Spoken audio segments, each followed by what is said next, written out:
ప్రియ దేవుని బిడ్డలారా, ఈనాటి దేవుని వాక్యానికి మిమ్మల్ని అందరినీ ప్రేమతో ఆహ్వానిస్తున్నాను. మొదటి పట్టణం మనం చదివితే యెషయా గ్రంథము 55వ అధ్యాయం 10వ వచనం నుండి 11వ వచనం వరకు మనం చదువుకుంటున్నాం.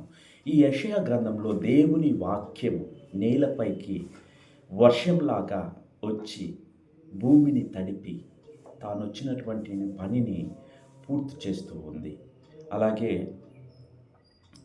ఈ యొక్క వర్షము కానీ మంచు కానీ మొదటిగా సైలెంట్గా పనిచేసి తర్వాత మొలకెత్తించి చెట్టు చిగురింపచేసే లాగున దేవుని వాక్యం కూడా మన జీవితంలో ఫలిస్తుంది అని దీని యొక్క భావంగా మనం గమనించాలి. అలాగే ఒక్క విషయాన్ని మనం గుర్తు చేసుకోవాలి. ఇది మొట్టమొదటిగా కొంచెం సమయం తీసుకున్నప్పటికీ తాను వచ్చినటువంటి పనిని పూర్తి చేస్తుంది. దేవుని వాక్యం కూడా మనలో మొట్టమొదటిగా నెమ్మదిగా నిశ్శబ్దంగా ఉన్నప్పటికీ కూడా మనలో మార్పును తీసుకొని వస్తుందనేది మనం ఎప్పుడు కూడా మర్చిపోకూడదు. ఇక మత్తయి సువార్త 6వ అధ్యాయం 7 నుంచి 15వ వచనంలో పరలోక జపాన్ని క్రీస్తు ప్రభు తన శిష్యులకు నేర్పడం మనం చూస్తున్నాము. మొట్టమొదటిగా ఈ పరలోక జపంలో మనము పరలోకమందున్న మా తండ్రి అని చెప్తున్నాం. ఈ పరలోకమందున్నటువంటి మా తండ్రి అని అన్నప్పుడు ఇది సామూహికంగా మనం అంటున్నాం అనేది మర్చిపోకూడదు. ఇక్కడ పేదలు ఉన్నారు, ఇక్కడ రోగాలతో ఉన్నవారు ఉన్నారు, అటు పిమ్మట మంచి వాళ్ళు ఉన్నారు, చెడ్డవాళ్ళు ఉన్నారు. అందరికీ ఆయన తండ్రి అని దీనికి అర్థం. పరలోకమందున్న నా తండ్రి అని మనం చెప్పము. ఒంటరిగా జపం చెప్పినప్పటికీ కూడా పరలోకమందున్న మా తండ్రి అని చెప్తాం. అందరినీ కూడా ఇది సామూహికంగా కలపటము జరుగుతుంది. ప్రియదేవుని బిడ్డలారా, ఇక రెండవ అంశము, ఈ ప్రార్థనలో 2 భాగాలుగా మనం చూస్తాం.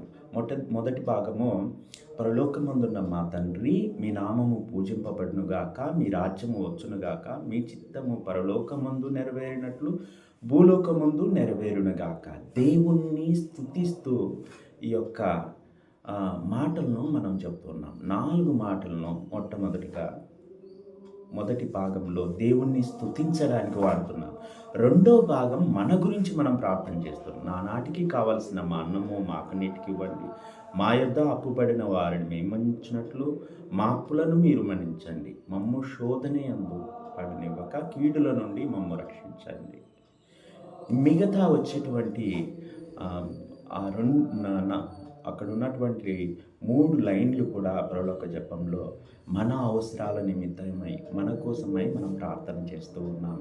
ఎప్పుడైతే దీన్ని మనం రివర్స్ చేస్తామో మనిషి జీవితంలో కష్టాలు ఎదురవుతాయి. రివర్స్ అంటే మొట్టమొదటిగా దేవుని నామాన్ని మనం స్తుతించకుండా, దేవుని ఘనపరచకుండా, మాకు కావలసినవి మాకు ఇవ్వండి అని అడిగినప్పుడు మనిషికి కష్టాలు, బాధలు ఎదురవుతాయి. దేవుడు మిమ్మల్ని అందరినీ దీవించును గాక. దయచేసి గుర్తుపెట్టుకోండి, ఈరోజు దరిదాపు ఒక 2000 మందికి నేను వాక్యాన్ని బోధిస్తూ ఉన్నాను. ఒట్లూరు అనేటువంటి ప్రాంతంలో వాక్య పరిచర్య దరిదాపు ఒక 5 గంటల పాటు దేవుని వాక్యాన్ని బలంగా బోధించడానికి నేను ఈరోజు సాయంత్రం వెళ్తుండగా నా కోసం మీరంతా ప్రార్థన చేయండి.